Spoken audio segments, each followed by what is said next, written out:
Beast Machines episode reviews now continue with The Search, Sparkwar Part 2.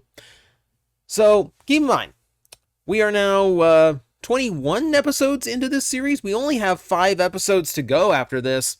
They're just now getting around to looking for the sparks. This is the episode where they actually start figuring out where they are.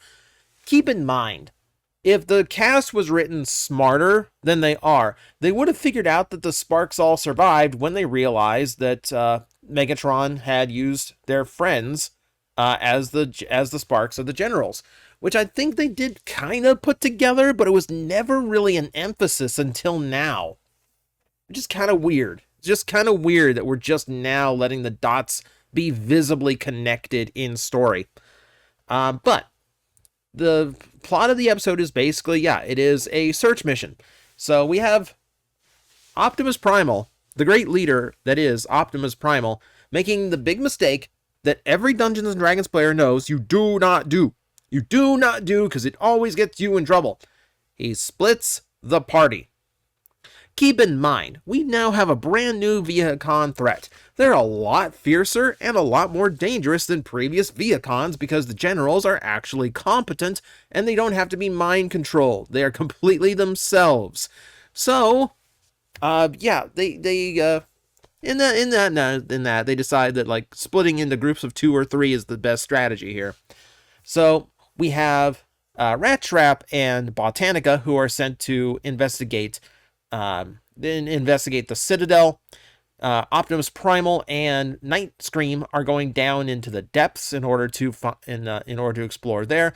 And on the surface will be Cheetor, Silverbolt, and Black Arachne, which is an interesting trio because it's the love triangle from Beast Wars Season 3, which I know the writers did not intend. Number one, because you'd actually have to, watch the series to know that was a thing for a while, but also because the way that party is balanced. It is balanced specifically to drive a wedge between Cheetor and Silverbolt. Not because they're both after Black Arachne, absolutely not. No, it is because Silverbolt is in his moody phase. Remember, Edgelord Bird. He does not want to take orders from Cheetor, who he still views as a child. I'll remind you that, as far as we know, Silverbolt came online for the first time on Earth. The fiction behind stasis pods is a little bit weird. There's a lot of supplementary material and not completely canon sources that will show you that sometimes it's a brand new Transformer that has not been born yet, and sometimes it's an existing Transformer that was reduced to the protoform stage for long-term space travel, which is not something a robot should really have to be put in stasis for, like a human in sci-fi movies, but that's what they went with for this particular fiction. So it's a little bit conflicting whether or not Silverbolt would have been someone that was previously on Cybertron, but then had his memory scrambled on Earth, because they kind of implied that, or if he is a complete newborn. If he's a newborn, keep in mind how long all this has probably gone on for. He's probably been online for less than 1 Earth year, and he's calling Cheetor, who started the Beast Wars, literally started the Beast Wars, a child. Yeah. Black Arachne is basically there just to play mediator between the two. Yet, things have changed. Cheetor's grown up. He's a competent leader now. Here's Black Arachne, the ultimate anti-authority from the original Beast Wars, where even when she was completely on your side, like in Season 3, she's still operating her own agendas and completely disregarding her orders from her leader. Now she is Cheetor's a good second in command. You need to take orders from him. Fall in line, boyfriend. It's a weird little dichotomy they have going. In the process of this, Cheetor does elude Viacons by running away screaming, which undermines a lot of his writing throughout this series. He does eventually pull it out. He does actually come up with a way of putting the Viacons down long enough to get away. So He earns Silverbolt's respect, and it's Silverbolt very slowly coming to like respect his comrades. Night Scream first, and then Cheetor. So yeah, it's slow growth for him. And it's one last little story that Cheetor gets to experience of like earning the trust to lead his former friend. Now I guess current friend. You get my point. So that's one side of the story. Another side of the story is Rat Trap and Botanica investigating the Citadel. Keep in mind, to this point, they were aware the Sparks were alive. They probably should have been aware when they found out that the 3 Viacon generals in season 1 were all Sparks they previously knew. So obviously, Megatron is keeping all the Sparks functional. In this point, this is where they finally kind of click. Oh, this is where they finally discovered that the Sparks were originally in the Citadel. So one of Primal's things to start off this episode was that he had a vision. He had a vision from the Oracle that the Sparks had been moved. And this is the point where I'm like getting so sick of the Oracle. Because at this point, it is literally just like a plot railroad. Anytime the Maximals have no direction, instead of like investigating, instead of like critically thinking and actually like coming up with these plans themselves, it's always an Oracle vision, like taking Primal by the hand and leading him along down the path. Look, go this way. Take a left at that fork. Stay out of the woods. Whatever you do, I know it looks shorter, but stay out of the woods. Just follow this path. And it gets so irritating. It gets so irritating. Like, it's such a big, like, plot. It's like an easy plot device. And again, one of the things that frustrates me about the writing of this series, because it just feels cheap. I think it undermines Primal as a leader when he can't come up with any ideas without he can't come up with ideas without the Oracle giving him a vision, and he can't make decisions on matters without consulting the Oracle. Oh my god! This is the guy who led the Maximals through the Beast Wars, and literally saved all of time and reality, and now it's like he can't decide if he wants, he can't decide if he wants McDonald's or Taco Bell for lunch. Just make up your mind. I don't know, it's bizarre. It's bizarre. So yes, Rat Trap and Botanica find the empty spark chambers. They also get found by Strika, which leads to, hey look, Maximal's getting chased by Viacons. Haven't heard that one before. And they get chased into what is essentially a VR cafe, where the dumbest thing in this entire show happens. So keep in mind, one element to this episode is that Rat Trap has invented devices to actually mask their signal when they're in robot mode, which essentially makes the beast mode useless at this point. They malfunction, so that stops working. It worked for a while, though. It worked at first, so give them credit. Like, it worked at first. It just, it screwed up. It just screwed up. But in their retreat, they duck into this, like, essentially a VR cafe, and Rat Trap suddenly just goes nuts over all the VR programs that are available, and then decides he's going to plug one in and see for itself. You're in the middle of being chased by Viacons that we have established are much more dangerous than your previous Viacons. They were literally right on your tail, including the General. And you're just gonna stop and play a VR game. It's not even a game. It's not even a game. What he's looking at is Iacon. He's looking at an overview of Iacon when it was still like pristine and beautiful before the invasion, before Megatron's takeover. And he's just looking at the view, and he's just captivated by this. I mean, we do get kind of an establishment that like the Iacon he's looking at. Well, this is the episode where like Icon actually plays kind of an important part, because the Icon Rat Trap is looking at, the overview of Cybertron, is what it looks like to him. Back in the Primal side of the storyline, we're going to discover that the Iacon that the Maximals know is actually built on top of the old Iacon that was larger sized and appropriate for like large scale Autobots. So, we actually get some lore for Cybertron in this episode. A little bit. Just a little bit of Cybertron lore. And then the dumbest thing happens. Strika finds them. Botanica has to like try and fend off Strika by herself until Rat Trap finally gets knocked out of VR.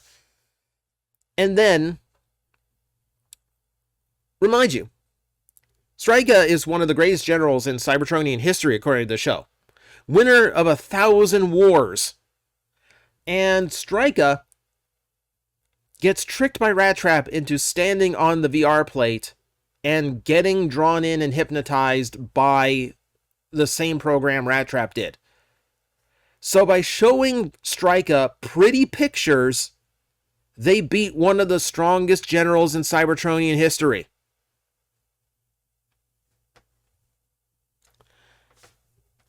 Okay, I'm in the toy store, so I can't really risk anything, but here's this water bottle. Go. I had to throw something at that. This is the dumbest piece of writing in the entire show. This is absolutely... The whole sequence is stupid. The only reason they did it for Rat Trap is to establish, oh, hey, look, this is what the VR machine does. And so they completely, ignore the gravity of the situation and ignore the search for the sparks just so Rat Trap can play an Oculus Rift. Just to show what it did before they tricked Strika into it. Like, I don't think you needed to do that. I think a verbal explanation would have worked. I know show, not tell, but, like, the showing part was incredibly stupid. It's frustrating. It's frustrating and it's dumb. It's incredibly dumb. The only good that comes out of this is giving Botanica and Rat Trap some build-up and some time together, because they're gonna be interesting in a couple episodes. So let's leave it at that. We'll leave it at that. There's some good that comes out of this. This is already really running really long for one of these episodes because we haven't even talked about the Optimus Night Screen part of this. But this is the shortest part. So down in the depths of old Iacon, Optimus and Night Scream run across a holographic simulation of the original Optimus Prime. And they do not question why it is still active when everything else in old Iacon is down and offline. When everything else on the planet has seemingly been offline. When Megatron has gone out of his way to blow up statues of Optimus Prime, just to be petty, but this is still functional. And the hologram starts talking to him and like interfacing with him directly. And it's weird because it is, well, for those keeping track. So the original, they're using the model they created for season 3 of Beast Wars in order, to be Optimus Prime for this. So the model's a little bit jank, but the head, because that Prime's head was not designed for speech and actual like movement, it's actually Optimus Primal's head on top of G1 Prime's body. So they're having this little like spark communion, because this is supposedly the real Optimus Prime talking to him through the Matrix. It's actually Megatron, who wants Primal to give him free access to his consciousness so he can download the rest of the Oracle. As it turns out, Megatron downloaded some of it during the previous captures of Optimus Primal this season, and this was him finishing it off so he could gain all the Oracle secrets. Okay, fair play to Megatron. So yeah, now Megatron has access to the Oracle and everything in it. So once again, this big super like spiritual computer that needed a receptive spark can now just be downloaded like a copy of WinRAR and used without having to pay the fee. So there you go. Credit to Megatron. This was a total win episode for him, outside of how embarrassing it was for his generals to be defeated the way they were. But Megatron got access to the Oracle. He successfully split up the Maximals and led them to be weaker together. This was pretty much an overall win for him, except Primal was smart enough to piggyback the signal to find out where the sparks currently are. And, after he found out that the sparks were in the Citadel and Megatron kept all the sparks that close to him throughout Season 1, you probably should have figured out that the same is true in Season 2. At no point do they explain how Megatron actually moved all of the sparks from the Citadel to the Grand Mall when there's like no point where he could have done that.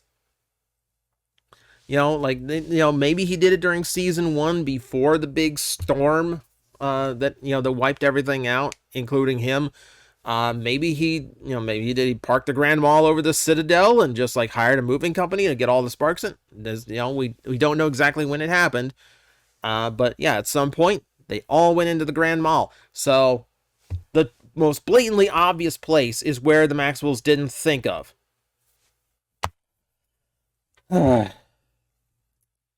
So once again, my scale fails me here because this episode is like this episode accomplishes things and it moves the story, but there's some incredibly stupid writing. The Maximals themselves have to be written incredibly stupid to make the points that they made in this episode, and then the Viacon generals have to be written as extremely stupid when they're supposed to be incredibly smart in order to make their sides of the plot actually work. Cheetor's writing is undermined by his actions in the episode. Noble shows up and just chases off the cycle drones. That's just a thing that happened. That is just like complete non sequitur and no point. But once again, my scale fails me here because this is between passable and terrible as an episode because it's just there's so many badly written parts. But that score on my scale is skippable.